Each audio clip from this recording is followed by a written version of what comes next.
Have you ever scrolled through your feed on YouTube, Instagram, or even just shorts and thought, why does everything look the same? Like the same color palette, same sharpness, same creamy bokeh, and pretty much the same vibe. It's like every photo and video is essentially wearing the same outfit. Well, there's a thing that nobody really says out loud, and I'm gonna be the one to say it because I'm not scared. When everyone's using the same gear, it shows. It really does. And right now, whether we're talking about content creators, indie filmmakers, street photographers, we're pretty much seeing the same setups, same cameras, same lenses, and slowly the same results. I'm not even gonna lie. So today we're gonna ask an important but simple question. What happens to creative work when everyone's tools are pretty much identical? And more importantly, how do we push past that? So stick around to the end of this video because this isn't just a rant about cameras or gear. It's actually about something way deeper, who we are as artists and why our tools should follow that and not just the trend. So let's get into it. This is Static and welcome back to Static Archives. Today we're discussing why do all photos start to look the same? So let's name it. The Sony A-series, A7S III, A7S4, A7 IV, FX3, you know the ones. These cameras are everywhere. Creators swear by them, reviewers hype them up, YouTubers build their whole workflow around them. And to be fair, they're beasts, and I'm not going to sit here and say that they suck and that you should never use them. But I am going to say some things that might be seeming like that. So full frame sensors, amazing autofocus, high dynamic range, and really solid in low light. They deliver every time. There's a catch to this. When everyone's using the same tool to solve the same problem, the results start to blur together. Not because the camera is bad or anything like that. It's because its strengths are so universal that they start to flatten out the diversity of style in a sense. So what makes it worse is that the algorithm really loves that, I guess I'll just call it Sony look. That cinematic full frame, shallow depth of field, high contrast skin tones, soft color grades with teal shadows, orange highlights. It feeds into what the platform really rewards. So what happens?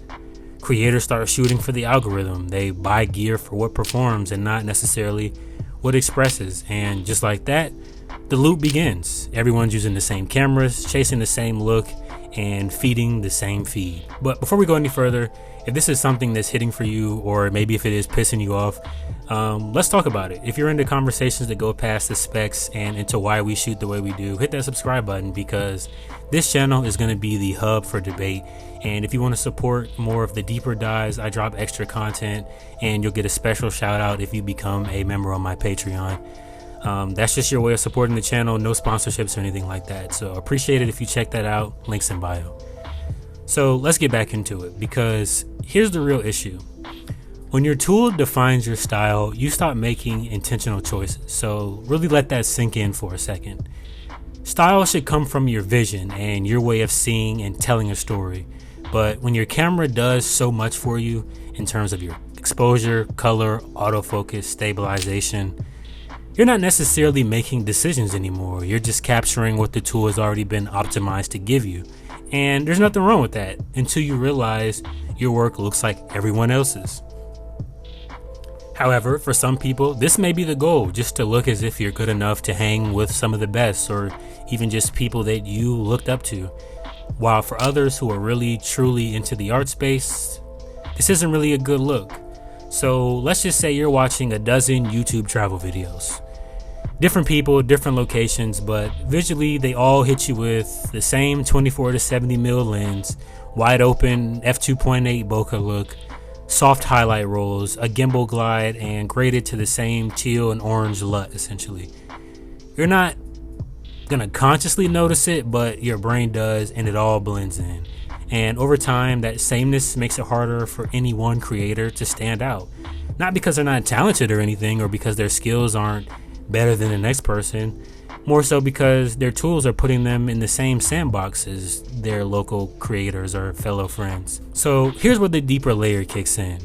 What if the real issue isn't the camera, but the lack of intention behind choosing one? Because that's the thing, your gear should follow your voice, not replace it. If you're chasing a clean full frame bokeh just because that's what's popular, you're not really expressing anything. You're kind of just echoing certain things that you may see or like.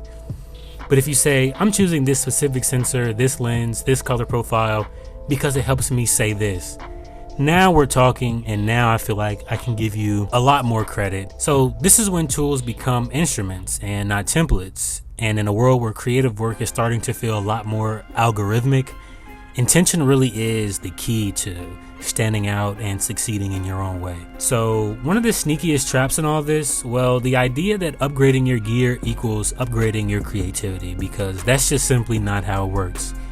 Yeah, your camera may be new, but your eyes and your brain, still the same thing.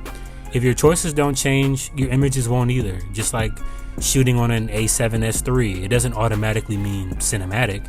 Just like owning a Leica doesn't automatically mean your photos suddenly have soul. It's about how you use the tool, not which tool you buy. So let's be clear. This isn't really a Sony hate video. This is just more so talking about the just overall trend right now, because Sony makes amazing gear. They perform, it's accessible, kinda, and it's reliable, and it's really good. I mean, it's what everybody would probably be wanting, especially for something versatile and something easy to use. The point isn't that Sony is bad, it's that creative work gets stale when we stop questioning our defaults, because right now, Sony really has become the default, and defaults, especially when they go unchallenged, start really shaping your work without you realizing it. So think back to early 2000s YouTube, for example. You had DSLR shooters with Canon Rebels, mirrorless folks on Lumix, and skate videos on VX1000s. Some vlogs were shot on camcorder, and there was a lot of analog experiments of all sorts. It wasn't about fidelity, it was about voice.